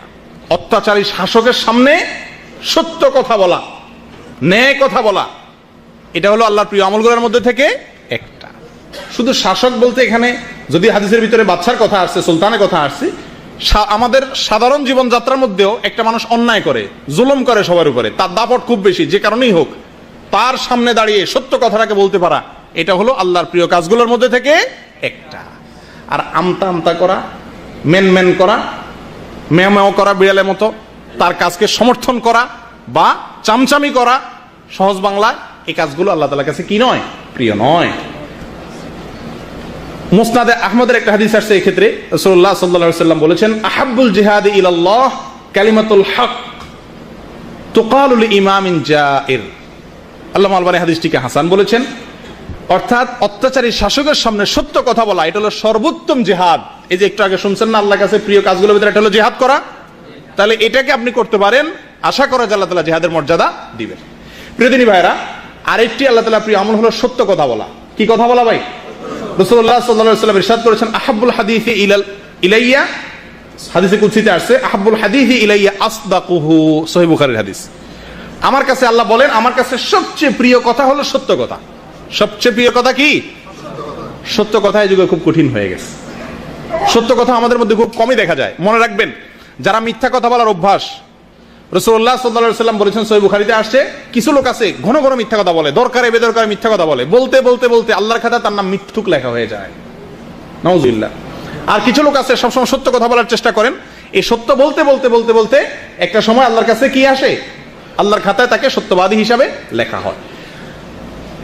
7 নম্বর, আল্লাহর প্রিয় আমলের ভিতরে একটা হলো দাউদ আলাইহিস সালামের মতো সালাত আদায় করা, নফল সালাত, এবং দাউদ আলাইহিস সালামের মতো নফল সিয়াম পালন করা। নফল সিয়ামের ক্ষেত্রে দাউদ আলাইহিস সালামের রোজা, আর নামাজের ক্ষেত্রে দাউদ আলাইহিস সালামের নামাজ, এই দুটি আল্লাহ তাআলার কাছে কি? প্রিয়। হাদিসে আসছে, রাসূলুল্লাহ সাল্লাল্লাহু আলাইহি ওয়াসাল্লাম ইরশাদ করেছেন, আহাব্বুস সিয়ামি ইলাল্লাহি সিয়ামু দাউদ কানা ইয়াসুমু ইয়াওমান ওয়া ইফতিরু ইয়াওমা, ওয়া আহাব্বুস সালাতি ইলাল্লাহি সালাতু দাউদ কানা ইয়ানামু নিসফাল লাইলি ওয়া ইয়াকুমু সুলুসাহু ওয়া ইয়ানামু সুদুসাহু। দাউদ আলাইহিস সালাম একদিন রোজা রাখতেন, একদিন রোজা রাখতেন না, একদিন রাখতেন, একদিন রাখতেন না। আবার রাতের ক্ষেত্রে, রাতের তিনি অর্ধেক দাঁড়িয়ে কি করতেন?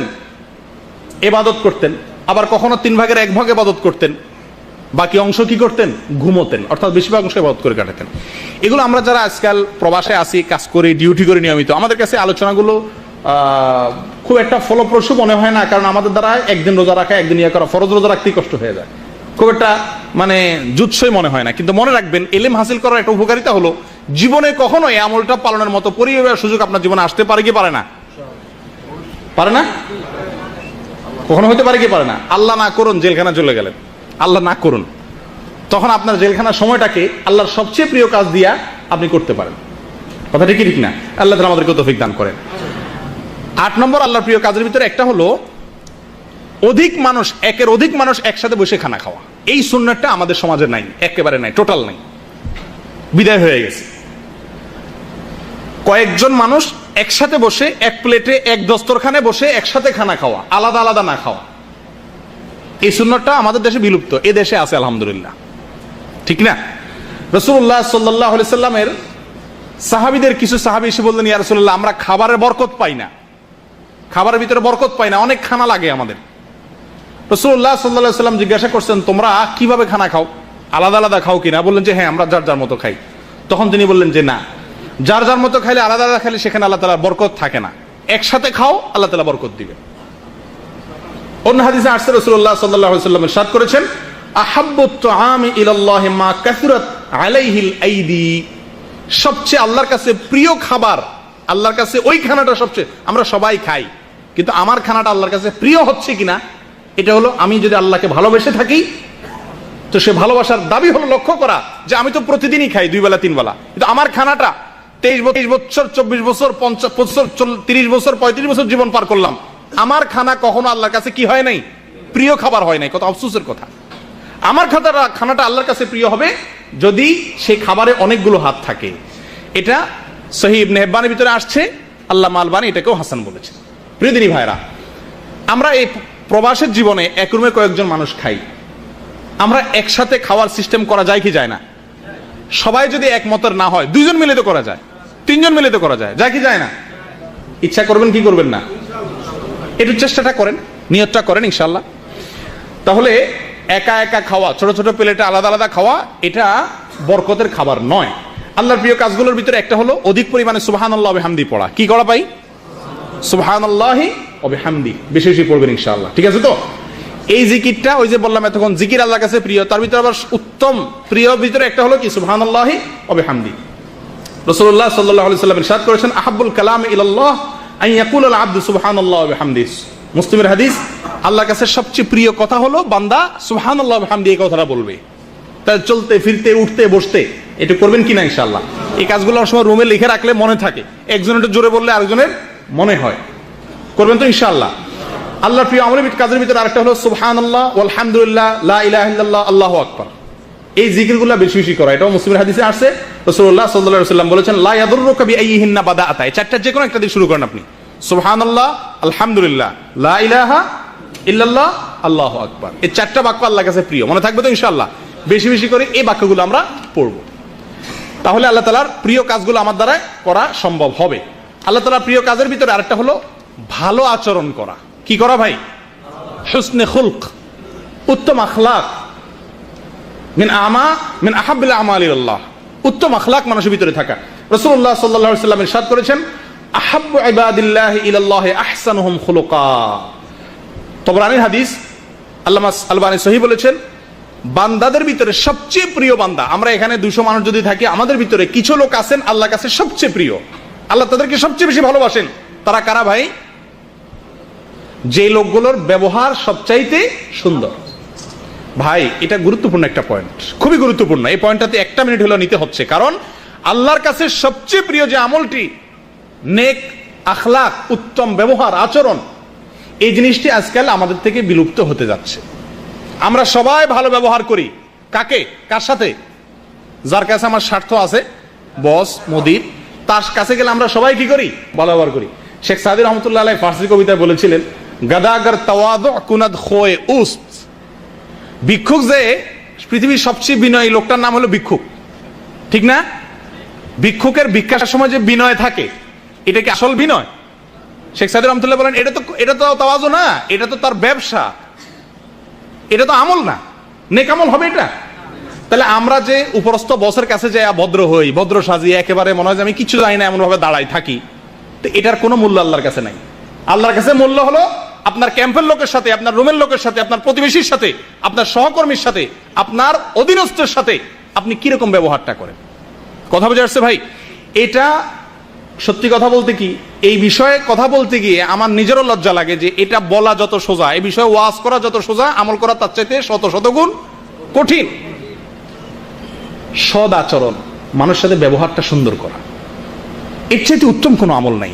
তিরমিজির হাদিসে আসছে, রাসূলুল্লাহ সাল্লাল্লাহু আলাইহি ওয়াসাল্লাম বলেছেন, মিজানের পাল্লায় কিয়ামতের ময়দানে যত আমল মানুষ করবে, দান সদকা নামাজ রোজা সমস্ত আমলকে আল্লাহ মিজানের পাল্লা উঠাবেন, তার ভিতরে একটা আমল সবচেয়ে বেশি ওয়েট হবে, পাল্লাকে সবচেয়ে বেশি ভারী করবে, সে আমলটা হলো সৎ ব্যবহার।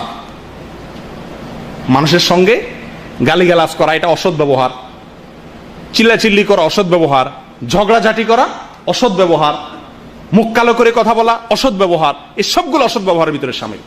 উত্তম আখলাক, উত্তম আচরণ মানুষের সাথে করা। যদি কেউ আমার সাথে খারাপ আচরণ করে, ইদফা বিল্লাতি হিয়া আহসান, তো আমি ভালো দিয়ে তার প্রতি করব, মোকাবেলা করব, এটা হবে সদাচরণ। এটার ওয়াজ করা যত সহজ, বাস্তবতা তার চাইতে অনেক কঠিন। কিভাবে সদাচরণ আমরা করব? 2টা পদ্ধতি বলি আপনাদের। এক, যে লোকটা আপনাদের পুরো ক্যাম্পের ভিতরে আপনারা দেখতেছেন, এই লোকটা সবচেয়ে বেশি ভদ্র, সদাচরণ করার লোকটাকে আমরা ভদ্র বলতে পারি আমাদের বাংলা ভাষায়, সবচেয়ে ভদ্র, নম্র, সবাই তার সাথে নম্র ভদ্র হয়ে থাকে, কারোর সাথে ঝামেলা জড়ায় না। এই লোকটার বেশি বেশি সঙ্গ নিবেন, সোহবত নিবেন, কারণ আল্লাহ তাআলা বলেছেন, ইয়া আইয়ুহাল্লাযীনা আমানু তাকুল্লাহ ওয়া কুনু মা'আস সাদিকিন, তাকওয়া অর্জন করো আর সাদিকদের সাথে থাকো। তাহলে যারা ভালো ব্যবহার যাদের ভিতরে আছে তাদের সঙ্গে উঠা বসা করবেন। ছেঁচড়ার সাথে উঠলে আপনার মধ্যেও ছেঁচড়ামি আসবে, ভালো মানুষের সাথে চললে আপনার মধ্যেও কি আসবে, ভালো অভ্যাস আসবে। আর দ্বিতীয়ত একটা দোয়া রাসূলুল্লাহ সাল্লাল্লাহু আলাইহি ওয়াসাল্লাম শিখাইছেন, বলবো দোয়াটা? কোনো লাভ নেই, কারণ আপনারা মুখস্থ করবেন না। আমি একবার বলবো শেষ, আর জীবনে মুখস্থ করলেন না, তাহলে দোয়া শুনে কি লাভ হলো? মুখস্থ করবেন তো ইনশাআল্লাহ। আরবি যদি মুখস্থ করতে না পারেন, বাংলা আল্লাহর কাছে চাইবেন। বহু কিছু তো চাইছেন, আল্লাহর ভালোবাসা চাওয়া শিখলেন। এখন আরেকটা জিনিস শিখেন যে আল্লাহর কাছে ভালো আচরণ, ভালো আখলাক চাইয়া নিতে হয়। ওমরা করতে যায় তো বহু ত্রুটি রুজি আল্লাহর কাছে চাইছেন। কয়জনে চাইছেন আল্লাহ আপনার ভালোবাসা দিয়েন, আল্লাহ আল্লাহ আমার একটু ভালো আখলাক দিয়েন আল্লাহ। এই জিনিসগুলো আমরা চাই। আফসোসের বিষয়, যেগুলো চাওয়ার জন্য রাসূল সাল্লাল্লাহু আলাইহি ওয়াসাল্লাম শিখাইছেন সেগুলো আমরা জীবনে একবারও চাই। দেখেন রাসূলুল্লাহ সাল্লাল্লাহু আলাইহি ওয়াসাল্লাম দোয়া করতেন, আল্লাহুম্মা হদিনি লিআহসানিল আখলাক। আল্লাহর সবচেয়ে উত্তম আখলাকের পথটা আমার দেখায় দেন আপনি। আল্লাহুম্মা হদিনি লিআহসানিল আখলাক ওয়া লা ইয়াহদি লিআহসানিহা ইল্লা আনত। আপনি ছাড়া কেউ সঠিক ভালো আখলাকের পথ দেখাইতে পারবে না। ওয়াসরিফ আন্নি সাইয়্যাহা, আর খারাপ আখলাক, বদ আখলাক, খারাপ চরিত্র, বদ স্বভাব, অভদ্রতা থেকে আপনি আমাকে হেফাজত করেন। ওয়ালা ইয়াসরিফু সাইয়্যাহা ইল্লা আনত, আর বদ অভ্যাস থেকে আপনি ছাড়া কেউ রক্ষা করতে পারে না। তিরমিজির হাদিস। তাহলে ভালো মানুষের সাথে চলবো আর আল্লাহর কাছে দোয়া করবো ইনশাআল্লাহ। করবো তো? বদ আখলাক যদি হয়ে যায় নিজেকে নিজে শাস্তি দেব, শাসন করব, এক সময় ইনশাআল্লাহ আমার আখলাকের ভিতরে পরিবর্তন হবে। বিশেষ করে এই পয়েন্টটার জন্য আমি দোয়া চাই আপনাদের কাছ থেকে। আল্লাহ আমাকে, আপনাদেরকে, সকলকে, আমাদেরকে, সকল মানুষের কাছে, অধীনস্থ হোক আর উপরস্থ হোক, সকলের কাছে আমাদেরকে উত্তম আখলাকি হওয়ার তৌফিক দান করেন। ভাই, এই জিনিসটা আমাদের নবী করিম সাল্লাল্লাহু আলাইহি ওয়াসাল্লামের অন্যতম বৈশিষ্ট্য ছিল, উত্তম আখলাক। মনে রাখবেন, নামাজি হওয়া সহজ, বিশ্বাস করেন রোজাদার হওয়া সহজ, হজ করা সহজ, নেক আখলাকি হওয়া সহজ নয়। বদ আখলাকি একজন মানুষ নিজেকে নেক আখলাকি বানানো, এটা অনেক কঠিন কাজ। করবেন তো ইনশাআল্লাহ? আমরা চারিত্রিক সনদপত্র নেই আমাদের দেশে মেম্বার, চেয়ারম্যান, কমিশনারের কাছ থেকে, না? চারিত্রিক সনদপত্র দেয় না? আপনারা বিদেশে আসতে লাগে না পাসপোর্ট বানাইতে? চারিত্রিক সনদপত্র দেয়। চেয়ারম্যান সাহেব, মেম্বার সাহেব আমার চরিত্রের কি জানবে? উনি চরিত্রের সনদপত্র দিচ্ছে। আরে রাসূলুল্লাহ সাল্লাল্লাহু আলাইহি ওয়াসাল্লাম বলেছেন, ওয়া আকরামুকুম আকরামুকুম ইলা আহলিহি, যে ব্যক্তি তার পরিবারের লোকের কাছে সবচেয়ে ভদ্র, সেই সবচেয়ে বেশি ভদ্র, সে আসল ভদ্র। চারিত্রিক সনদপত্র নেওয়ার যদি কোনো নিয়ম থাকতো তাহলে উচিত ছিল বউয়ের কাছ থেকে আগে নেওয়া, কারণ আমার ব্যবহার কত ফেরেশতার মতো এটা দুনিয়ার সবচেয়ে বেশি জানে কে? ম্যাডামে। বুঝেন নাই? বাহিরে তো অনেক মিষ্টি মিষ্টি হাসি মানুষের সামনে দেন, বইয়ের সামনে যাই আপনার আসল রূপটা প্রকাশ পায়। ভাই বোন ছোট তাদের সাথে প্রকাশ পায়, পরিবারের লোকদের সাথে প্রকাশ পায়, রুমের লোকদের কাছে প্রকাশ পায়। যারা তাদের রুমের লোকদের কাছে, যাদের মধ্যে বসবাস করে, তাদের কাছে যারা ভদ্র, তারাই হলো কি? আসল ভদ্র। আল্লাহ তাআলা আমাদের সকলকে আসল ভদ্র হওয়ার তৌফিক দান করেন। প্রিয় দিনী ভাইরা, আল্লাহ তাআলা প্রিয় কাজের মধ্যে থেকে একটা হলো জনকল্যাণমুখী হওয়া, মানুষ উপকারে আসে এরকম কাজ করা।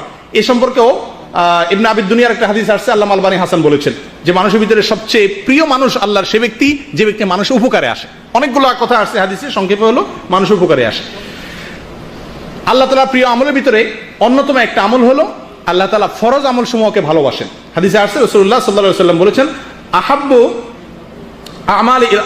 ইলাইয়া ওয়া মা তাকাররাবা ইলাইয়া আবদুন বিশাইইন আহাব্বু ইলাইয়া মিম্মা আফতারাজতু আলাইহি।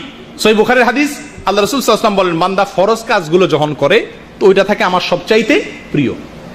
ফরজ কাজগুলো হলো আমার সবচাইতে প্রিয়। আমরা অনেকে অনেক নফল কাজ করি, ফরজে গাফলতি আছে, পাঁচ ওয়াক্ত সালাতে গাফলতি আছে, কিন্তু অনেক ভালো কাজ করি, আসি না এরকম? মনে রাখবেন, সবচেয়ে গুরুত্বপূর্ণ হলো আমার কাছে পাঁচ ওয়াক্ত সালাত, এর চেয়ে গুরুত্বপূর্ণ কোনো আমল নাই। এই জন্য ফরজ কাজগুলোর দিকে বিশেষ ইহতিমাম করা। আর আল্লাহ তাআলার ভালোবাসা বা পছন্দের তালিকার ভিতরে আরো অনেকগুলো পয়েন্ট আছে, আমরা সংক্ষেপে বলে যাই শুধু। আল্লাহ তাআলা হাদিসের ভিতরে আসছে, রাসূলুল্লাহ সাল্লাল্লাহু আলাইহি ওয়াসাল্লাম বলেছেন, ইন্নাল্লাহা ইউহিব্বুল আবদাত তাকিয়াল গানিয়াল খাফি। আল্লাহ তাআলা ওই বান্দাকে পছন্দ করেন যার ভিতরে তিনটা গুণ আছে। এক হলো তাকি, অর্থাৎ মুত্তাকি, এতক্ষণ যেটা বুঝলাম, আল্লাহর ভয়ে হারাম কাজের ধারে কাছে যায় না, ভালো কাজ করে। দুই নম্বর হলো গনি, গনি মানে কি? ধনী। ধনী ধনী বলতে মালদার না, এটা সেই ধনী না। হাদিসে আছে আল গিনা গিনান নফস, যার মনটা কি? বড়। কেউ কিছু বললেই একেবারে ফেটে পড়ে রাগ হয়ে যায় না, মনটা অনেক বড়, মাফ করে দেয়। বুঝেন নাই? এই মানসিকতা যার ভিতরে আছে। আল খাফি, যে ব্যক্তি কাজ করে ইখলাসের সাথে, নিজেকে প্রকাশ করতে চায় না, এই লোকগুলো আল্লাহর কাছে প্রিয়।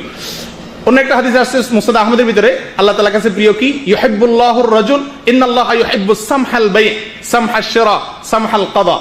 তিরমিজির হাদিস। অর্থাৎ রাসূলুল্লাহ সাল্লাল্লাহু আলাইহি ওয়াসাল্লাম ইরশাদ করেছেন, বান্দা যখন বেচা কিনা করে, যখন কেনা করে, বেচে, নয় কিনে, নয় বিচার, এই তিনও কাজে ক্ষমা দৃষ্টিতে দেখে। এটাও আমাদের জীবন ঘনিষ্ঠ একটা বিষয়।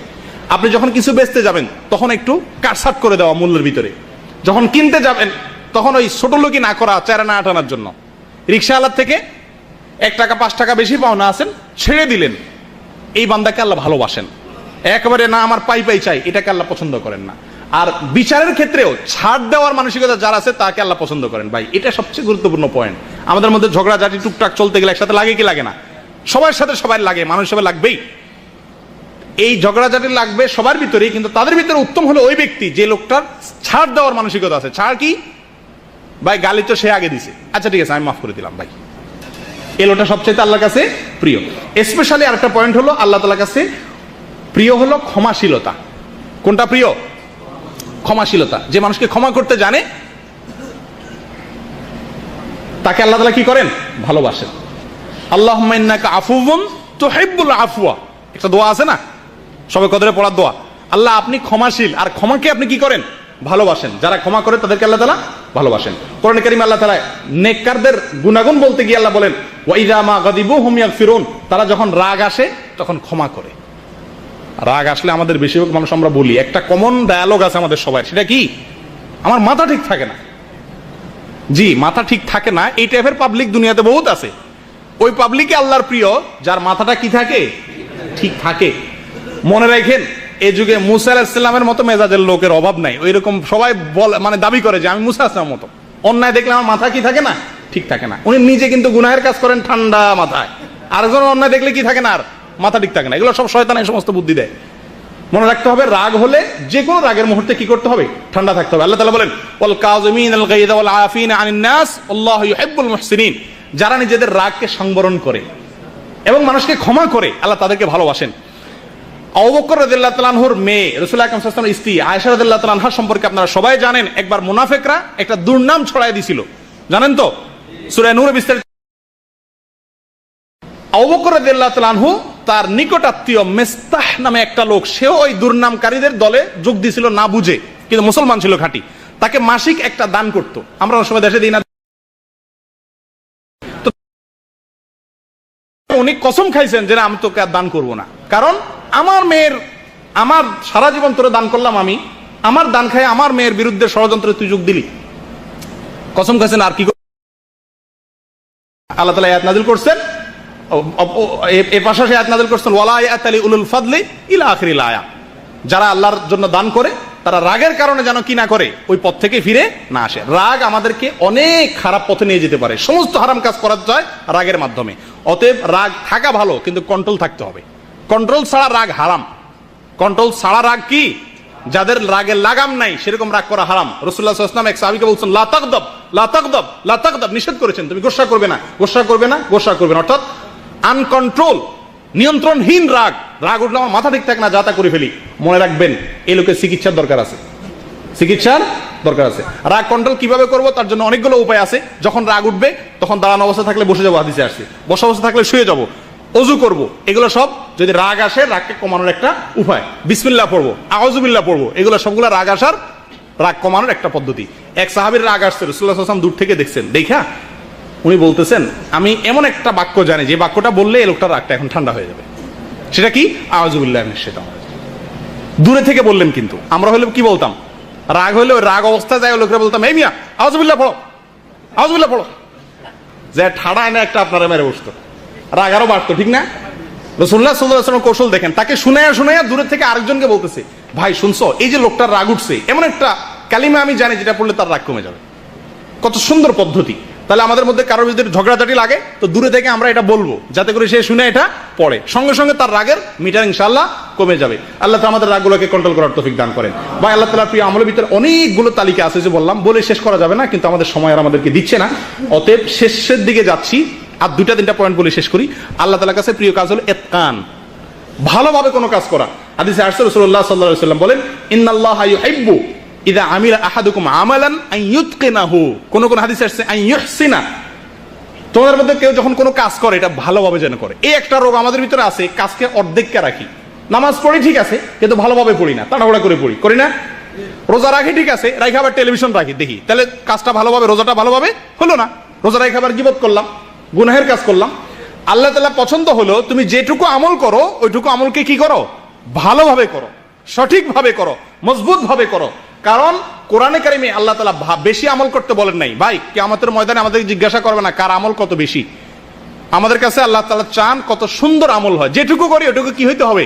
ফ্রেশ হতে হবে। নামাজ পড়বো ধীরে ধীরে, রোজা রাখবো তো রোজা রেখে কোনো গুনাহের কাজ করবো না, মিথ্যা কথা বলবো না, ঝগড়াঝাটি করবো না, গীবত শিকায়ত করবো না, টেলিভিশন দেখবো না। আসতেছে রমজান মাস, নিয়ত করবেন তো ইনশাআল্লাহ, পাক্কা ইরাদা করবেন যেটুকু করবো সেটুকু ভালোভাবে করবো। দেখেন ইসলাম সব জিনিসকে ভালোভাবে করতে বলে। এমনকি জবাই করার ক্ষেত্রে রাসূলুল্লাহ সাল্লাল্লাহু আলাইহি ওয়াসাল্লাম বলছেন ওয়া ইযা যাবাহতুম ফাআহসিনুজ যাবহাতা, জবাই করো সেটাকেও সুন্দরভাবে করো, যেন তেন ভাবে করে না যেটা তো পশু তো মারাই যাবে, ঠিক আছে যেমনি সেমনি করি না, ধার দিয়ে নাও ছুরিকে যাতে করে তার কষ্টটা কম হয়। তাহলে সব কাজে ইসলাম আমাদেরকে সুন্দর করে করতে বলে, ভালোভাবে করতে বলে। করবেন তো ইনশাআল্লাহ? যেটুকু করবেন ওইটুকু ফ্রেশ করে করবেন, আল্লাহ তাআলার কাছে এটা বেশি প্রিয় হবে। আল্লাহ তাআলার কাছে সর্বশেষ যে পয়েন্টটা বলে শেষ করবো সেটা হলো দুটি ফোঁটা আল্লাহ তাআলার কাছে প্রিয়। দুটি ফোঁটা আল্লাহর কাছে প্রিয়। হাদিসে রাসূলুল্লাহ সাল্লাল্লাহু আলাইহি ওয়াসাল্লাম বলেছেন লাইসা শাইউন আহাব্বু ইলাল্লাহ মিন কাতরাতাইন ওয়া আথরাইন, কাতরাতুম মিন দুমুইন ফি খাশিয়াতিল্লাহ ওয়া কাতরাতু দামিন তুহরাকু ফি সাবিলিল্লাহ। দুই ধরনের ফোঁটা মানুষের শরীর, এর পানি, যে চোখের পানি আল্লাহর ভয়ে মানুষের চোখ থেকে বেয়ে পড়ে, এটা আল্লাহর কাছে অনেক প্রিয়। ভাই আমাদের অন্তরগুলো পাথর হয়ে গেছে, আল্লাহর ভয় আমাদের চোখে পানি এখন আর আসে না, আমাদের আসা যাওয়া হয় না, উঠা বসা হয় না, ঈমান নবায়ন করা হয় না, যার কারণে আল্লাহর ভয়ে চোখের পানি কয়বার পড়ছে আমাদের জীবনে। ভাই বহু মানুষ আছি আমরা, বহু কপাল পড়া আছি জীবনে, আল্লাহর পাকড়াও, আল্লাহর আযাব, আল্লাহর গজবের ভয়ে চোখের পানি কখনো আসে নাই। মনে রাখবেন চোখের পানি আসা এটা সৌভাগ্যের আলামত। হাদিসে আসছে দুর্ভাগা, কপাল পোড়া, জাহান্নামী হওয়ার আলামতের মধ্যে থেকে একটা হলো চোখ শুকিয়ে যাওয়া, চোখে পানি না আসা। আল্লাহ আমাদের সকলের অন্তরগুলোকে নরম করে দেন। আল্লাহর ভয়ে যেন আমাদের চোখের পানি আসে, আমরা যেন আল্লাহর কাছে ক্ষমা চাই, আল্লাহর আযাবের ভয়ে যেন আমরা ভীত থাকি, এবং সেই ভয় আমাদেরকে অনেক দূর নিয়ে যাবে। প্রিয় দিনী ভাইয়েরা, জীবনে বহু কাঁদা আমরা কেঁদেছি, বহু চোখের পানি আমরা সবাই ফেলেছি। আল্লাহর কসম পরীক্ষা করে দেখেন, ইমাম আব্দুল্লাহ ইবনে মুবারক রাহমাতুল্লাহ আলাইহি বলেছিলেন, যেটার ফার্সিতে কবিতা আকারে একজন কবি বলেছিলেন সালেহাতু সঙ্গে বুদি দিল খারাশ আজমুদে এক জামানা খাকে বাস। সারা জীবন তো পাথর হয়ে কাটালে গো, একটি মুহূর্ত জীবনের মাটি হয়ে দেখো কত মজা। বিশ্বাস করো পাথর হয়ে কাটানোর মধ্যে মজা নাই, স্বাদ এবং সমস্ত মজা হলো মাটি হয়ে কাটানোর মধ্যে। শক্ত হয়ে থাকার মধ্যে মজা নাই, নরম হও, চোখের পানি ফেলো, আল্লাহর কাছে মাপ চাও। আমরা দুনিয়াতে যত কাঁদা কাঁদি, কোনো ব্যথায় কাঁদি, কোনো বিরহে কাঁদি, সে কাঁদার পরে দেখবেন শরীর ভার হয়ে যায়, অস্থির হয়ে যায়। আল্লাহর কসম পরীক্ষা করে দেখেন, আল্লাহর ভয় অন্তরে জাগ্রত করে যদি চোখের পানি ফেলতে পারেন, সেই কাঁদার পরে দেখবেন মন, মস্তিষ্ক, কল্ব, অন্তর, মাথা সব ফ্রেশ হয়ে গেছে। আল্লাহর প্রিয় কাজগুলোর ভিতরে একটা হলো তওবা করে আল্লাহর ভয়ে ভীত সন্ত্রস্ত হয়ে নিজের গুনার কারণে চোখের পানি ফেলা। আল্লাহ তাআলা আমাদের সকলকে আমাদের বেশি থেকে বেশি আল্লাহর দরবারে রোনাজারি করার তৌফিক দান করে। এটা আজকাল সোনার হরিণ হয়ে গেছে, সোনার হরিণ হয়ে গেছে ভাই। আমরা আল্লাহর ভয়ে চোখের পানি একাকী নির্জনে, রমজান আসছে ইবাদতের মাস, আল্লাহর কাছে দুই হাত তুলে, হাত তোলা ছাড়া একাকী বসে নিজের গুনাহের কথা স্মরণ করে, এই গুনাহের যে শাস্তি আল্লাহ তাআলা দুনিয়াতে দিবেন সেগুলোর কথা স্মরণ করে অন্তত চোখের পানি ফেলার অভ্যাস করি। আল্লাহ আপনি আমাদের সকলকে নরম হওয়ার তৌফিক দান করেন, আমাদের অন্তরগুলোকে আবাদ করে দেন, আমাদেরকে পাথর বানায়েন না আল্লাহ। আল্লাহ আমাদের অন্তর যেন পাথরের মতো না হয়, আমরা শক্ত হয়ে গেছি, আমাদের অন্তর পাথরের মতো শক্ত হয়ে গেছে, চোখের পানি আসে না, তওবা আসে না, ভয় আসে না, এটা কপাল পড়া হওয়ার লক্ষণ। আল্লাহ তাআলা আমাদের সকলকে হেফাজত করেন, আল্লাহ তাআলা আমাদের সকলকে রহম করেন। পরে আল্লাহর রাস্তায় যদি মানুষ জিহাদ করে নিজের রক্তকে প্রবাহিত করে দেয়, শহীদ হয়ে যায়, শাহাদাতের মর্যাদাকে বরণ করে নেয়, তো সেই যে রক্ত ফোঁটা মানুষের শরীর থেকে পড়ে, সেটাও আল্লাহ তাআলা কাছে কি। আল্লাহ তাআলা আমাদের সকলকে আল্লাহর যত প্রিয় কাজের কথা আমরা শুনলাম, বললাম, এই কাজগুলো অনুযায়ী আল্লাহ তাআলা আমাদেরকে আমল করার তৌফিক দান করেন, আল্লাহ প্রিয় পাত্র হওয়ার তৌফিক দান করেন। মনে রাখবেন আমরা দুনিয়াতে যত কাজ করি, যত যাই করি না কেন, এই সব কিছু আমাদের কোনোটাই আমাদের স্থায়ী উপকার বয়ে আনবে না। আমরা যদি কিছু নেকামল করে যাই, এটাই আমাদের কবরে যাবে, এটাই আমাদের স্থায়ী উপকার বয়ে আনবে। মনে রাখবেন সবচেয়ে বড় আপন আপনার নেকামল, এই নেকামল ছাড়া কেউ যাবে না। কিচ্ছু যাবে না ভাই। যত দামি গেঞ্জি কিনেন, যত দামি শার্ট কিনেন, ওই সবচেয়ে কম দামা কাফনে কাপড় পরে নেওয়া হবে। ডব সাবান যতই মাখান, সবচেয়ে কম দামা সাবান গায়ে দিয়ে আপনাকে নেওয়া হবে। যা কামাইতেছেন, যাদের জন্য কামাইতেছেন, মিথ্যা কথা বলতেছেন, অন্যায় করতেছেন, এগুলো সব মানুষ ভাগ বটরা করে নিয়ে যাবে। আল্লাহর কসম, আপনার আমল ছাড়া আর কিচ্ছু আপনার কবরে যাবে না। ঠিক না? আল্লাহ তাআলা আমাদের সকলকে আল্লাহর প্রিয় পাত্র হওয়ার তৌফিক দান করেন। আল্লাহর প্রিয় আমলগুলো বেছে বেছে খুঁটি খুঁটি করার তৌফিক দান করেন। ওয়া আখিরু দাওয়ানা আলহামদুলিল্লাহি রাব্বিল আলামিন। আসসালামু আলাইকুম ওয়া রাহমাতুল্লাহি ওয়া বারাকাতুহু।